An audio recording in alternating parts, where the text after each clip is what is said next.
Hello, and welcome to another Let's Play. Today we're playing Silent Hill. Released in 1999, Silent Hill is kind of Konami's answer to the Resident Evil series, and it's very distinct from it in its own little ways, but naturally there are many comparisons you can draw in overall gameplay and game feel, but we'll get there when we get there. Before we actually start the game proper, we actually have a couple things to go over on the main menu here. We want to head into the options screen. Like all options, menus in video games, you have to change a variety of things with, your brightness, your sound, volume, all that. We don't care about any of that, though. A hidden function on the option screen, so that you press L or R, you go into a secondary extra option screen, and this allows you to modify various things with the game, such as you can set your aiming to either a switch style, where you press the button and your main character just stays in the aiming style, but press is much better. You can change the blood colors if you like, but naturally we'll be staying with good old red. View control, I'm actually not too sure what this one does. Retreat turn, reverse, again, I'm not terribly certain what this does because I don't really modify with it. But what we do want to change is walk and run control. We want to set that to reverse. Normally, to run in this game, you have to hold the square button on a PlayStation 1 controller. I am playing this via emulator with an Xbox 360 controller, so it is the X button, but that's neither here nor there. But by setting it to reverse, we can just be running all the time. You do a lot of running in this game, so this is desirable. You don't have to confirm your options, you just have to back out, and then it will be set. Heading to the start here, we have 3 choices of difficulty in Silent Hill: easy, normal, and hard. This does not affect your puzzles. In future games, you had difficulties for your puzzles that determined how difficult those would be. Silent Hill has the same difficulty for its puzzles across all difficulties, as in it has the same puzzles in every mode. What this does is affect combat difficulty. In easy mode, there are very few enemies in all the areas you're going to be visiting, and they never respawn, as far as I can tell, or at the very least, very rarely do they respawn. Additionally, and this is not commonly mentioned about easy mode, but it applies a level of bullet adjust the amount of ammunition you get. All ammo pickups you grab in easy mode will be doubled, so if you were to say get 10 bullets for an ammo pickup, you'd instead get 20. Pretty nice, makes the game a lot easier and a lot less stressful on resources. Normal mode is the standard difficulty. It increases the number of enemies you come across, removes the bullet adjust, and has a greater chance of causing enemies to respawn when you re-enter rooms. As far as I can tell, though, enemies do not hit any harder in normal mode, and they definitely don't have any more health than they do in easy mode. They seem to take about the same amount of punishment. Hard mode, on the other hand, actually does up the damage that enemies deal. They deal about double damage in hard mode, and they'll take about 50% more damage to take down. Additionally, enemies are in much greater quantities in all the rooms you go into, and they respawn very frequently. So hard mode is naturally the hardest way to play the game, but it is more than beatable on a first playthrough, so that is what we're going to be doing. The setup for this game that is not entirely obvious just from the intro cutscene, as it is composited from a variety of FMVs throughout the game, and I am idling on the screen too much here, so it's kind of going into a demo video. We don't care about that. But the setup for this game is that Harry Mason, the main character of the game, is taking his daughter Cheryl Mason on vacation in the town of Silent Hill. But on their way into the town, there was an accident, and Harry swerved and crashed the car. We now join Harry after his accident.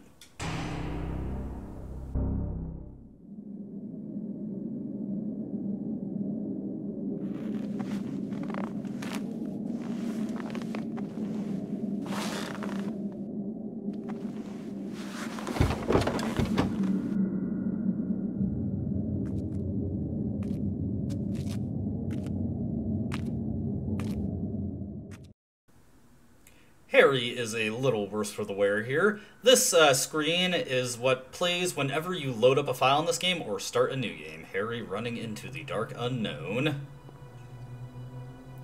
And it seems that his daughter Cheryl is nowhere to be found.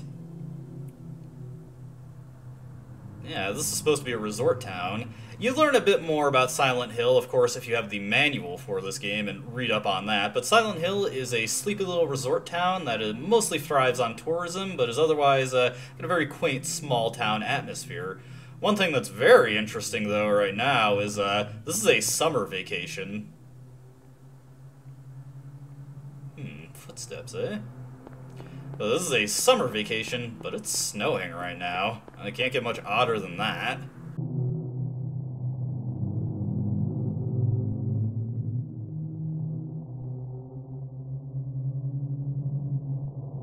Cheryl? Is that Cheryl?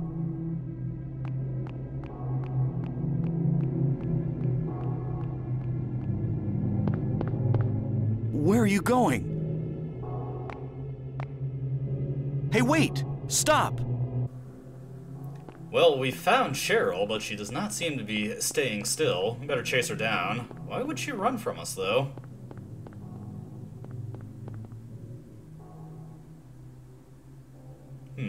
Alright, down this alleyway. We can just barely make her out. The fog in this town is ridiculous. Heading down this way, though. Seems like she's gone through a gate here. Beware of dog. Hope that sign isn't up to date and current. Rather get through this without being... Ooh. Well, think I know what happened to the dog. Something tells me things are not exactly perfectly safe in this sleepy little mountain town. We better find Cheryl, and fast. Just me, or is it getting darker all of a sudden? Let's keep going. And, yeah, that is definitely, I mean, it has gone from day to night in a matter of seconds. Luckily, Harry Mason has a lighter on his personage, so this allows him to see in the rather dense darkness here. And hold on a second, what's the deal with this wheelchair? What's this here? Questions just keep mounting. Where the heck did Cheryl... What the... Alright, so things are definitely not right now. We gotta find Cheryl, though, and... Man, it is getting weirdly industrial in this alleyway.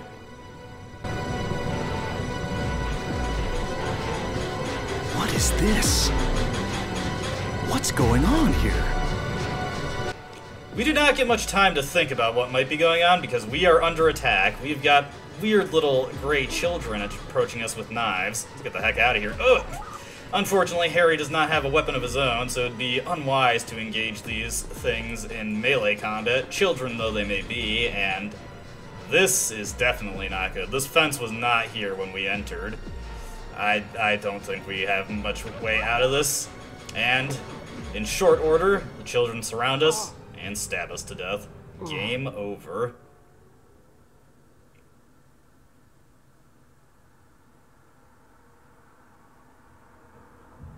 Haha, just kidding. Nah, you didn't think it would be over like that.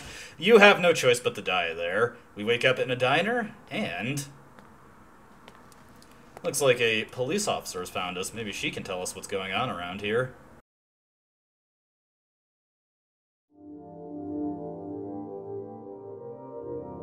Was I dreaming? How do you feel? Oh, like I've been run over by a truck. But I'm all right, I guess. Glad to hear it. You from around here? Why don't you tell me what happened? Wait a second, I'm just a tourist. I came here for a vacation. I just got here. I don't know what happened. I'd like to find out myself. Uh-huh. Have you seen a little girl? Just turned 7 last month, short, black hair. My daughter. Sorry. The only person I've seen in this town is you. Where is everybody? I'd tell you if I knew, believe me.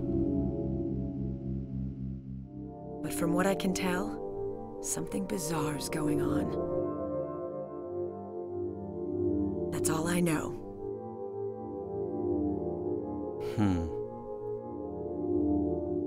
What's your name? Harry.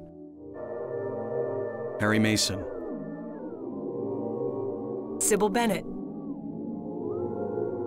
I'm a police officer from Brams, the next town over. The phones are all dead, and the radio too. I'm going back to call in some reinforcements.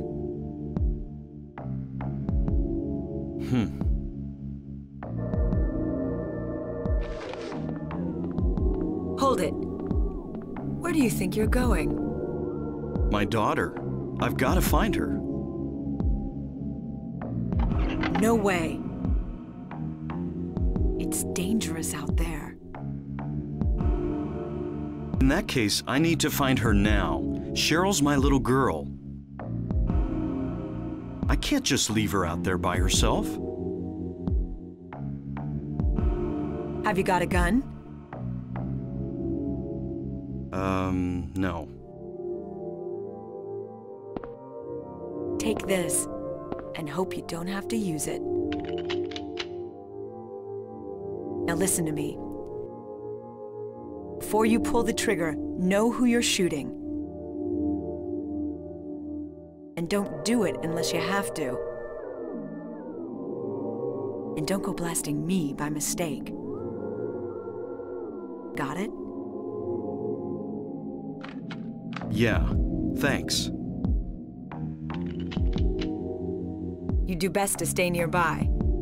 I'll be back with help as quick as I can. Alright, marksmanship advice by Sybil Bennett. Know who you're shooting, don't do it unless you have to, and don't shoot Sybil. Think we can follow those tenets? Well enough, anyway. So yes, we've been equipped with a handgun, or rather we've been bequeathed a handgun, which we can equip, which we would do well to do right away, for reasons. First order business, let's get the heck out of here. Looks like Harry wants to hit this place up for supplies, of which there is a decent number. First off, we just want to take note of this notepad in the right here. And this is where you save your progress. Unlike Resident Evil, you do not need ink ribbon or anything to write down on a notepad. Harry does not need to collect pens or pencils to do so either, so you can just save whenever you want. And this game is pretty generous with save points. You'll often find them back to back, so don't worry about saving if you feel threatened at all. You get plenty of opportunities, and you have no limits on it. Here we grab a health drink, our basic healing item. Restores 25% of our health should we take any damage. Here we've got a flashlight, nice little standing flashlight that you could insert in a jacket pocket, like the jacket that Harry has, so we'll definitely want to take that. You have the option to refuse to take items, though there is never really any reason to do so, save for one instance I can think of. Here we want to take a residential map, that'll give us a good lay of the land, and what the... You guys see something out there? Probably nothing. Alright, let's just check out over here. Got another health drink to grab, and a kitchen knife. A kitchen knife is a melee weapon, and it is basically a joke weapon. Just for the sake of showing it off, let's just equip that real quick. You can do some swipes with it, some stabs, and that's about it. It is completely worthless as a weapon. It has negative range, more or less, and it does, well, it takes about twice as long to kill something with the knife as it does the handgun, so you basically have no reason to ever use it. There's kind of something on this table here, but Harry doesn't really want anything to do with this radio, seems to be broken, so let's just get the heck out of here. What's that? Huh, radio. What's going on with that radio?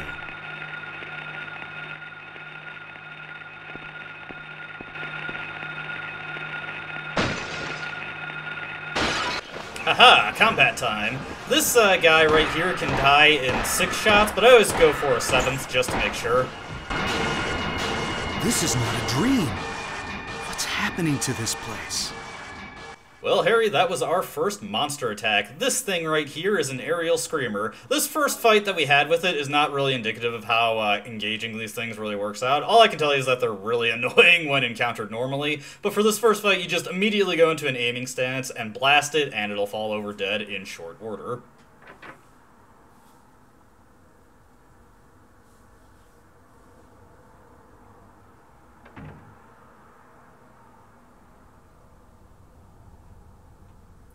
Alright, so out in the street here, Harry Mason takes a moment to get his bearings and checks out his map. In particular, he marks off the alleyway where we looked for Cheryl initially. Would seem like kind of a bad idea to go back there considering what happened, but we are armed now, so should we be surrounded, we will be able to defend ourselves. Here we've got a handful of, well, handgun bullets on the bench over here.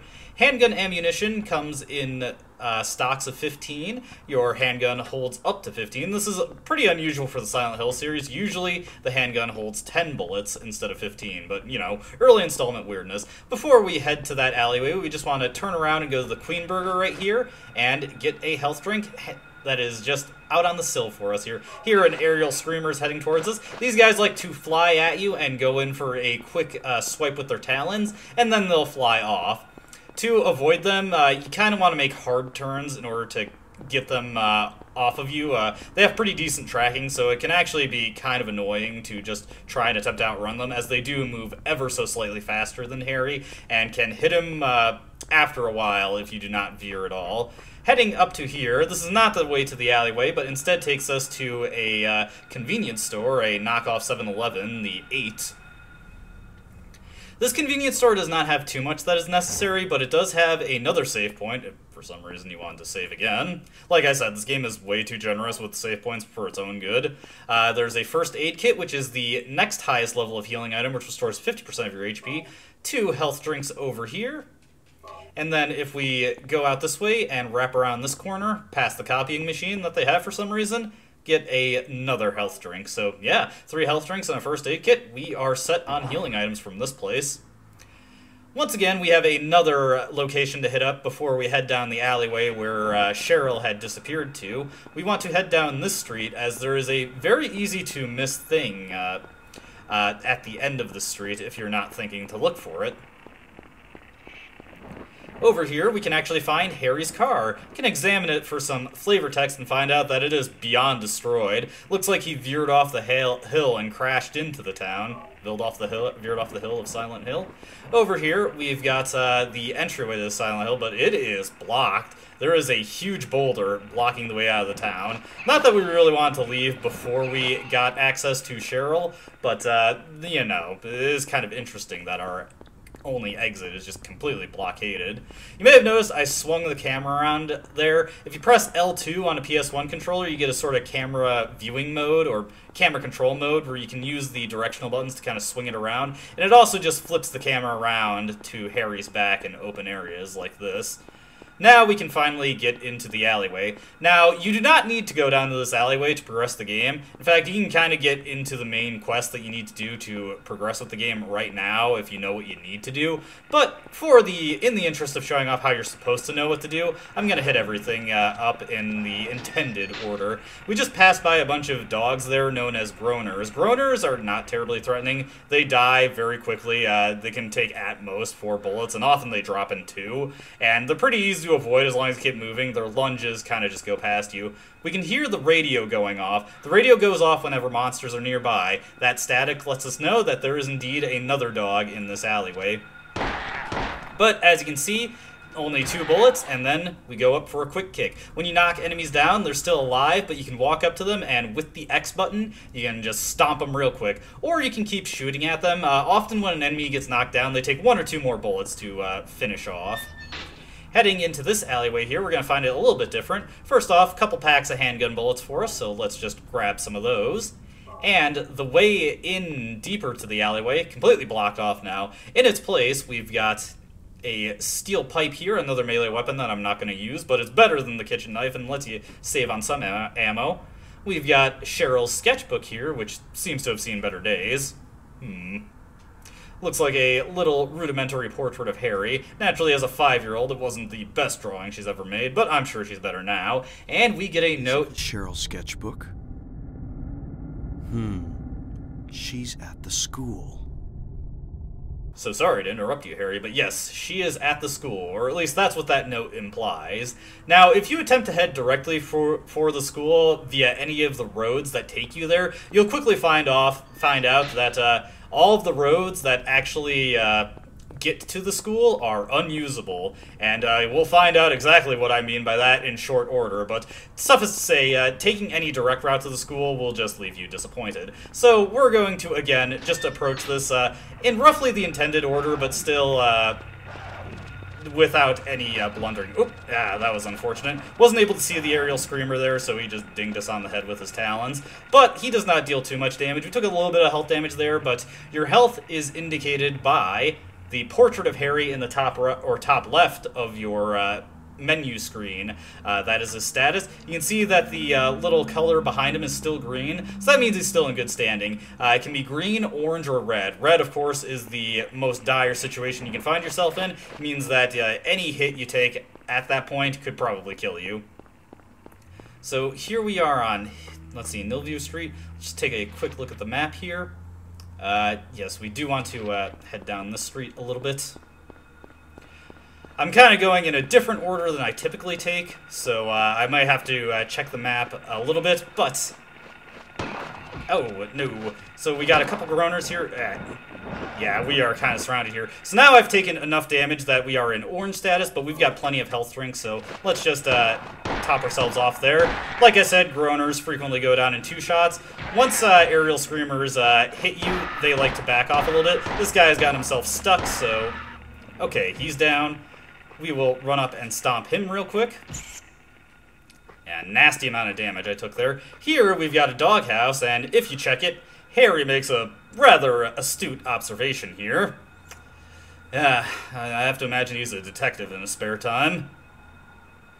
Doesn't seem to think there's anything too interesting about it. Checking out this door here, it's locked. Now, most doors in Silent Hill, they'll tell you that the lock is jammed or that the lock is broken and that you cannot do anything with it if it says that. When it says that... Oh, geez. This guy's taking a lot more punishment than I'm used to for these guys taking. I'm not doing very well against the groaners here. Again, I'm kind of going in a different order, so it's throwing me off a little bit. To avoid their attacks, you kind of want to back up as you're shooting at them. Naturally, I'm avoiding my own advice for demonstration purposes. Naturally. So, we want to head further down this way, and to the end of this road, we find where the sidewalk ends, yo. But, looks like there's a note here. Doghouse, 11th Street. Well, we were just at the doghouse on Levin Street, so let's head back that way. Now that we have checked that note, and that is one of the only memos in the game that you actually have to collect. Notes in this game are referred to as memos. That's one of the only ones you have to collect, and it actually allows you to interact with the doghouse. As you can see, the Groaner I killed earlier respawned. In hard mode, enemies respawn frequently. Typically, enemies will respawn when you go into new areas, but in the open streets of Silent Hill, they can just respawn if you walk far away enough. This door here, now this door is also locked. There is not anything we can do with this door on our first playthrough, but the fact that it's locked and that the lock is not broken implies that it does open after a certain point. So there's a bunch of stuff that we can grab in here, some more handgun ammo, healing items, all good stuff. Need to replace some of the ones that I used.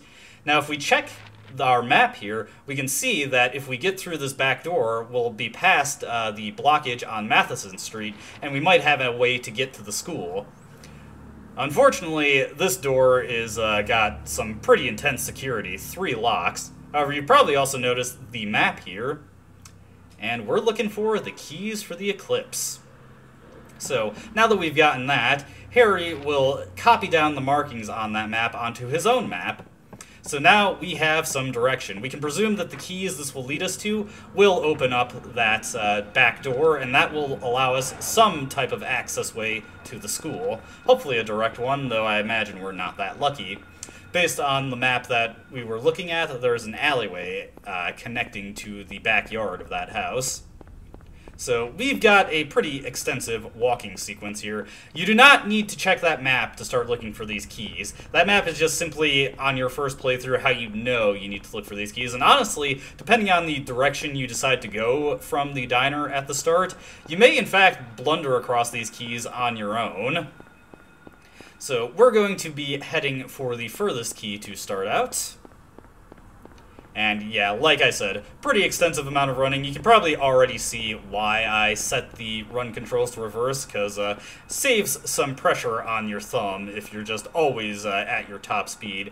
There is reasons to slow to a walk. Obviously, in tighter areas, it's a lot easier to control your movement and slow down and observe things when you're walking. But also, unlike the future games in the series, Harry cannot go into an aiming stance from a run. He has to be walking or stopped in order to be in an aiming stance. So when you are running and you want to actually engage in some combat, which we don't want to right now, you do want to slow to a walk before going into your aiming stance. That guy kind of just left us to our devices there. One thing you can do to juke around aerial screamers is go into the trees like so. They have a tendency to get caught up at them or get confused as it kind of breaks their pathing. They can't go through the trees, much like Harry cannot go through the trees.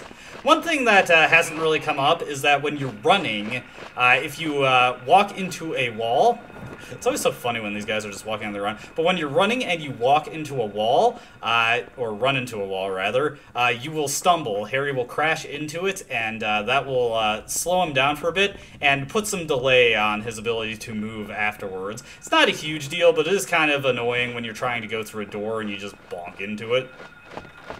Okay, whoop, yeah. That guy is very tricky to avoid, depending on... Oh, whoa, hey, yeesh. Got a couple of these guys. Okay, if I can get this stupid key. I was trying to get it from the side of the mailbox, but that just was not working out. Okay, and a health drink here. We'll use that to replace some of the health we've lost. Unfortunately, sometimes you get surrounded when going for this key, so you do occasionally just get shown the business by the aerial screamers. Let's just wrap this corner. Oh, he's actually chasing me. These guys can chase you for quite a while sometimes.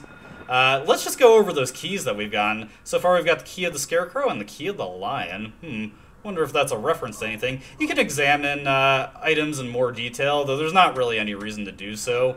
In different games in the series, sometimes there is reason to do so, not in this one.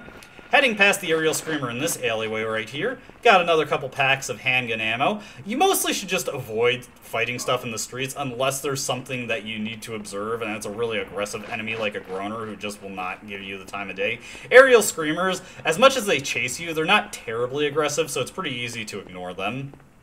So we've got 2 of the keys to the Eclipse right now, or keys of Eclipse, either or, however you prefer to say it. You may have noticed that there was a long line going along this alleyway on the map.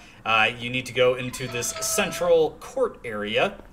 and find that somebody is playing a game of Doghead Basketball. Juicy. But also, more importantly than that, there is our final key here, Key of Woodman. Of course, you may have noticed that the keys have a Wizard of Oz theme. Of course, the Key of Woodman should probably be the Key of Tinman, but the Tin Man was also a woodsman. You know, he had an axe and presumably did lumberjack work, so I guess either or is an accurate way to refer to him, but, you know, most people would probably think Tin Man instead of Woodman. Maybe they were just a big fan of Mega Man 2. Who knows? Who knows? One last thing that we need to take care of before we return to the 11 house street with the dog house. That house, if you save there on one of the numerous save points in the game, it's identified as just the dog house. So maybe the bigger house is actually the dog house, and that's why Harry was drawing attention to the fact that there was no dog around. We'll disregard the fact that it was surrounded by groaners. Speaking of groaners, take this guy out real quick. Knock this one down, and just give him a swift kick. And we got one more over here.